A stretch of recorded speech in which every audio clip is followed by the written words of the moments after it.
Well, towards the end of last week, we saw the expectation rise again among all the victims that there would be movement on the draft legacy bill and that would go out to consultation. That paper was shared with all of the parties.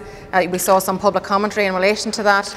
But again, today, victims' hopes have been dashed, and I am so disappointed for all those people that have been waiting for so long to get access to the mechanisms that were agreed in the Stormont House Agreement.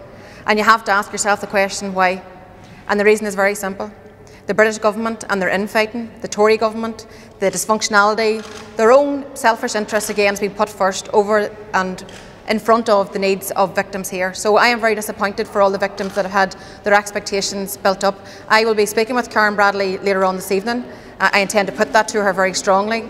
The victims here should not be denied the access to the Stormont House mechanisms to be part of a consultation about how we're going to deal with the past just because of what's going on within the Tory party itself. Today I also met with the Department of Justice. I met with Nick Perry, the Permanent Secretary, and I wanted to talk to him, one, about the consultation, but secondly I wanted to talk to him about the Hughes judgment. 6 weeks on, where the judgment was made that it was unlawful of Arlene Foster to block the legacy inquest plan going forward. And I put it to them very strongly that victims are frustrated, that victims want to see movement and victims deserve movement. What we have is some families waiting over 45 years to get access to a legacy inquest. Families are dying off waiting for answers, and that is just simply not good enough.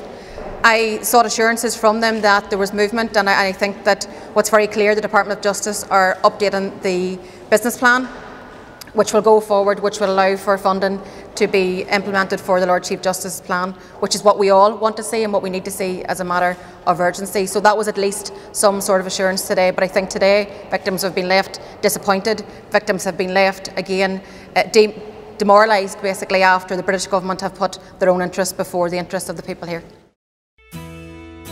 Sinn Féin, go on in carta agus aontas na hÉireann, equality, rights and Irish unity.